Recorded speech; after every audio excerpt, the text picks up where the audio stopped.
May the Force be with you. Star Wars Episode 4. A New Hope wasn't just a sci-fi adventure. It was a brutal gamble that nearly collapsed Hollywood's most powerful studio. It wasn't just lightsabers and spaceships. It was chaos, equipment failures, exploding sets, angry actors, and a young director on the edge of a breakdown. What audiences didn't know. Cameras jammed in the desert heat, studio executives begged to shut it down, and Harrison Ford almost quit before the Millennium Falcon ever lifted off. Today we're uncovering 15 weird facts about A New Hope that reveal the dangerous, messy, and often absurd reality behind George Lucas's Galaxy Far, Far Away. And stick around until the bonus fact, because the film's most shocking secret was hidden not on Tatooine, but deep inside the studio vault. Let's dive in. The sandstorm that shut everything down. Tunisia, 1976. The crew sets up cameras to capture Luke Skywalker's first steps on Tatooine. But instead of magic, nature delivers catastrophe. A brutal sandstorm slams the set, tearing through props, knocking over lighting rigs and burying equipment. Cast and crew are forced to huddle in vans as tents collapse around them. The sandstorm didn't just delay shooting, it destroyed costumes, warped lenses, and left cameras clogged with grit. Mark Hamill recalled that entire sequences had to be abandoned because sets were damaged beyond repair. One crew member later said, "It was like shooting Lawrence of Arabia on a shoestring, with no camel." This wasn't an isolated disaster. The desert heat kept breaking cameras, and the makeup team struggled to keep actors presentable as sand stuck to sweat and fake blood. What fans saw on screen was a sunlit desert filled with alien mystery. But behind the camera? It was misery, exhaustion, and days of lost footage. The storm became symbolic of the entire production, battered, buried, and nearly broken before it even began. R2-D2's actor suffered in silence. Inside the beloved astromech droid R2-D2 was actor Kenny Baker. On screen, the droid beeped, whirred, and stole hearts. Off-screen, Baker suffered inside what was essentially a metal coffin. The desert heat turned the suit into an oven. Ventilation was non-existent, and Baker often emerged drenched in sweat, dizzy, and barely able to breathe. Crew members sometimes forgot he was inside, leaving him locked in the shell for long stretches. Baker later admitted he feared he might actually pass out during filming. But the nightmare wasn't just physical. Baker complained that Lucas rarely gave him direction, treating him more like a prop than an actor. He once remarked bitterly, "I was the soul of R2-D2, but they treated me like luggage." Even worse, the suit malfunctioned constantly. Wheels jammed in sand. The dome wouldn't rotate. More than once, Baker had to rock the suit manually to simulate droid emotion. Audiences remember R2 as a feisty, brave companion. But behind the camera, Kenny Baker's reality was claustrophobic, painful, and lonely. His suffering was hidden inside the galaxy's most lovable machine. Harrison Ford nearly walked away. Han Solo may seem effortless, but Harrison Ford almost didn't stick around long enough to deliver his iconic performance. Initially, Lucas didn't want Ford at all. He was using him only as a reader to help audition other actors.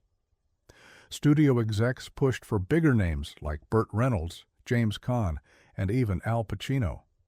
Ford's blunt personality clashed with Lucas's detached directing style. Lucas spoke in vague technical notes rather than emotional cues, and Ford famously snapped at him, "You can type this as size, George, but you sure can't say it." That line, born of frustration, echoed in his delivery of Solo's sarcastic edge. The tipping point came when Ford discovered how little the cast would be paid. He considered walking before cameras rolled, convinced the project was a doomed kids' movie. Only after long talks with friends and realizing he had no other big offers did he stay. It wasn't just a role, it was a gamble with his career.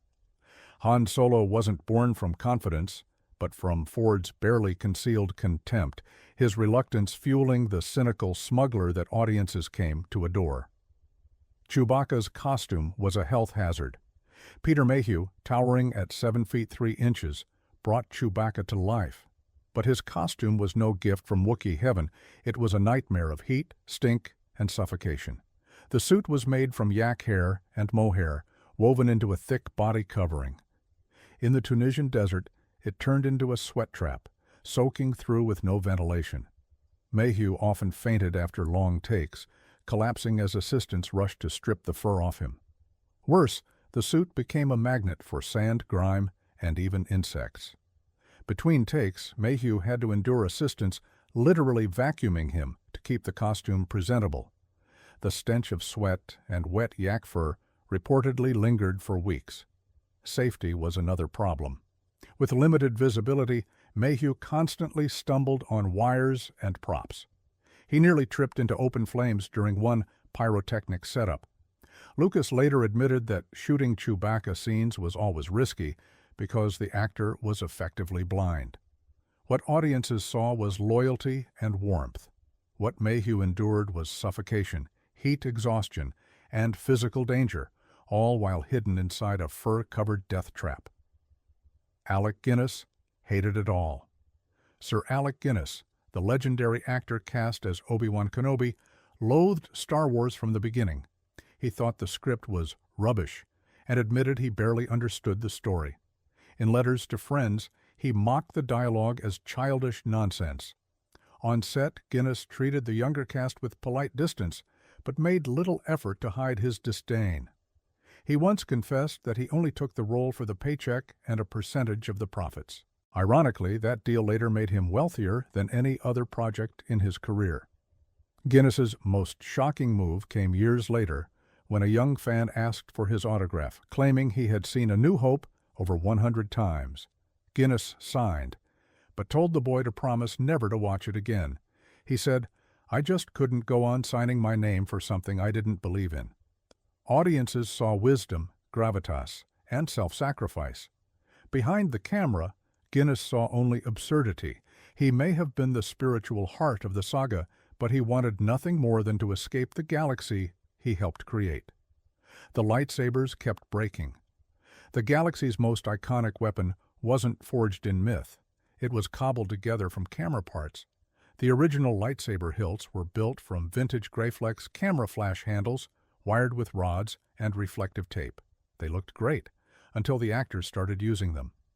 During duels, the rods bent, cracked, and sometimes snapped completely. Mark Hamill recalled that his saber was so fragile that entire takes had to be scrapped when the blade drooped mid-swing. Crew members rushed to patch them with tape between takes. The glowing effect was another disaster. Early attempts involved coating the blades with reflective material and shining bright lights on them, but the result was uneven and unreliable. In the end, Lucas had to turn to painstaking optical printing, hand animating the glow frame by frame. What fans saw was elegant combat, shimmering with mystique. What the crew endured were endless resets, broken props, and a special effects process so slow it nearly crippled the editing schedule. Lightsabers were meant to be indestructible. On set, they were fragile toys, breaking apart in the very duels that were supposed to make them immortal. Studio executives wanted Lucas fired. At 20th Century Fox, patience for George Lucas was wearing thin. The production was over budget, over schedule, and plagued by technical disasters. Executives whispered that Lucas was in over his head. Some openly pushed for him to be replaced. The executives hated the dailies, the raw footage sent back from Tunisia. They complained that the actors looked stiff, the dialogue wooden, and the sets cheap. One executive reportedly said, "We've got a children's puppet show, not a movie." Lucas, already battling anxiety and ulcers, doubled down. He cut costs where he could, rewriting scenes on the fly and begging the crew to hold faith. But behind closed doors, Fox began preparing for the film to flop. They weren't entirely wrong. The rough cut shown to studio brass was so unimpressive that many believed the film was destined for obscurity. It wasn't artistry, it was embarrassment. What executives didn't see was the potential hiding in editing, sound design, and John Williams' score. Lucas survived the near mutiny, but his job like the film itself, was hanging by a thread.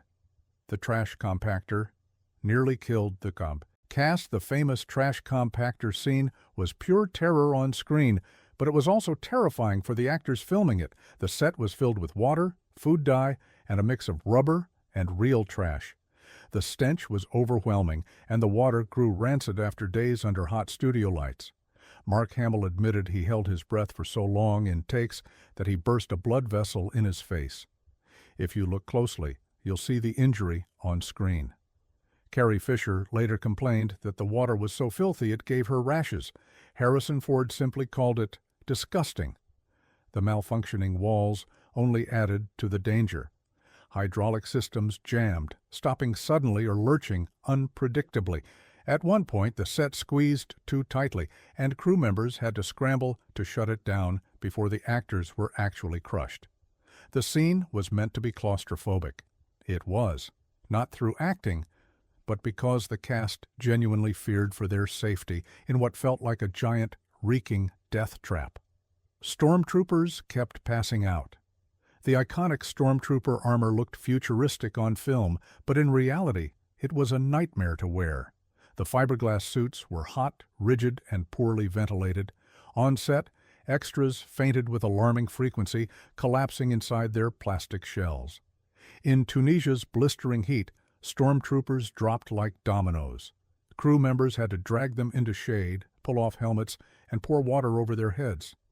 One extra recalled waking up on the sand, surrounded by medics, after blacking out mid-scene. The suits weren't just uncomfortable, they were dangerous. The helmets severely restricted vision, leading to constant accidents. The most famous blooper, where a trooper bangs his head on a Death Star doorway, wasn't staged. It was a genuine stumble that Lucas kept in. The Empire was supposed to look like an unstoppable military machine. In truth, its soldiers were collapsing left and right, victims of poor costume design and brutal filming conditions. What the world saw was order. What happened on set was chaos, exhaustion, and fainting stormtroopers littering the desert floor. Mark Hamill's near-fatal car accident. Just before filming wrapped, disaster struck. In early 1977, Mark Hamill was in a serious car accident that left his face badly injured. He suffered a fractured nose and cheekbone, requiring reconstructive surgery. At the time, Lucas downplayed the incident, fearing it might hurt the film's release. But the scars were visible enough that fans noticed a difference between A New Hope and The Empire Strikes Back. Hamill later admitted that he was lucky to survive. Doctors warned that the damage could have ended his career. In fact, the accident indirectly shaped the saga itself. Lucas added the Wampa attack in Empire Strikes Back, partly to explain Luke's altered appearance. It wasn't just an accident. It was a turning point that nearly erased the face of the saga's young hero. Hamill carried the scars. For the rest of his life, both physical and emotional, etched into the very character of Luke Skywalker. And speaking of scars, go ahead and like and subscribe, because the next 5 facts dig even deeper into the hidden chaos that shaped this galaxy far, far away. John Williams saved the film. When George Lucas first showed a rough cut of A New Hope to friends and executives, the response was brutal.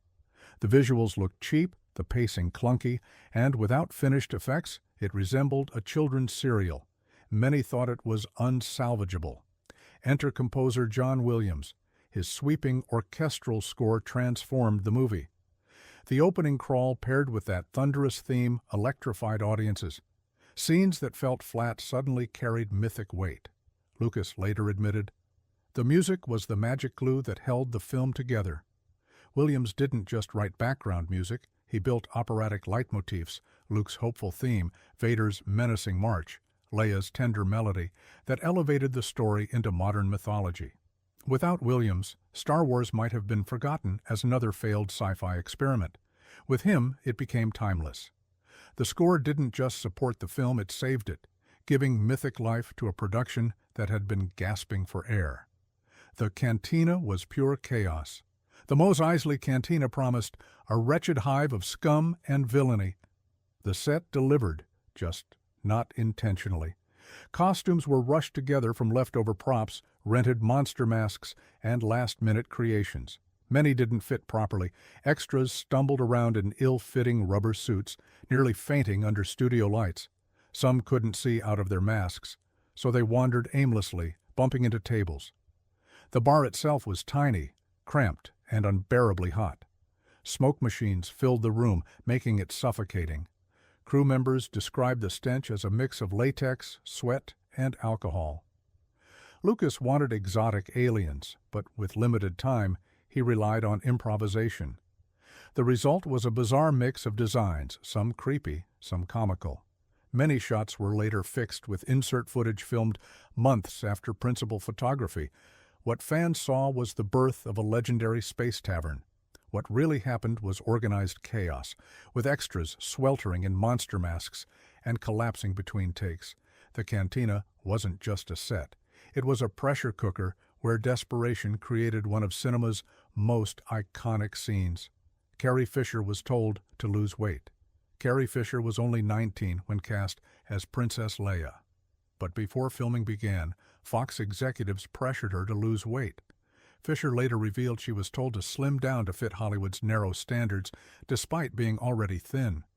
She joked bitterly, "They want me to be 3 inches tall, with big breasts and no legs." The pressure didn't stop there. Fisher was also asked to tape down her chest so Leia would appear less distracting. Even her iconic white gown was deliberately designed to minimize her figure. Behind the sass and bravery of Leia was a teenager forced to endure body shaming at the hands of a studio system unwilling to accept her as she was. Fisher later reflected that she internalized much of that criticism, battling insecurities throughout her career. Ironically, her resilience and wit, traits born partly from that pressure, made Leia an enduring feminist icon. What audiences saw was strength and authority. What Fisher endured was control and critique, hidden behind the galaxy's most famous buns. George Lucas suffered a breakdown. The chaos of A New Hope nearly broke George Lucas. By mid-production, he was sleeping only a few hours a night, battling migraines and chest pains. His friends recalled that he looked pale, gaunt, and constantly stressed. Lucas suffered frequent panic attacks. When the studio threatened to cut his budget, he reportedly collapsed from exhaustion. At one point, doctors warned him he was close to a heart attack. To make matters worse, he felt isolated from his cast and crew. Actors mocked his wooden direction. Executives doubted him. Even his wife, Marcia, privately worried the film was spiraling into disaster. Lucas later admitted, "It was the hardest thing I've ever done. I thought every day it would all fall apart. The miracle was that he pushed through, but his health paid the price. By the film's release, Lucas had lost weight, developed ulcers, and sworn he'd never direct again. What fans saw was genius. What Lucas lived was torment, a near collapse hidden behind the glow of a galaxy far, far away. The special effects were held together by tape. Industrial Light and Magic, the effects team, was brand new. They had no playbook, no established methods, and often no money. Their workshop was described as a garage filled with toys and madness. Miniatures of X-Wings and TIE fighters were suspended on wires, nudged into motion by hand. Dogfights were filmed one painstaking shot at a time, then layered together. Explosions were shot in slow motion in parking lots. Some models literally melted under heat lamps. To hold it all together, ILM used tape, glue, and desperation. One technician admitted, "We were making it up as we went. Half the time, we weren't sure it would even work." Yet out of that chaos came the most groundbreaking effects of the decade. What audiences saw was seamless space warfare. What actually happened was improvisation, mistakes, and miracles, patched together by a team inventing modern visual effects on the fly. The film almost opened without Episode 4. When Star Wars premiered in 1977, it was simply Star Wars. The subtitle Episode 4, A New Hope, was added later, in 1981, for the re-release. Lucas wanted to frame his saga as part of a larger epic, but at the time, Nobody believed there would be a sequel. Executives argued that adding Episode 4 would confuse audiences, Lucas insisted. He wanted the story to feel like you'd walked into the middle of a myth, not the beginning. This small change reshaped cinema history. By reframing the movie as part of a grander cycle, Lucas turned Star Wars from a one-off adventure into a generational myth. It wasn't just a title, it was a gamble that redefined franchise storytelling, Star Wars. A New Hope wasn't just a film, it was chaos, suffering, and near collapse stitched together by willpower and vision. Out of sandstorms, fainting actors, broken props, and executive doubt emerged a cultural phenomenon. The legacy of A New Hope is simple. Greatness is often born not from perfection, but from disaster survived. So if you learned something new, hit that like button, subscribe for more hidden Hollywood stories, and remember, the Force will be with you always.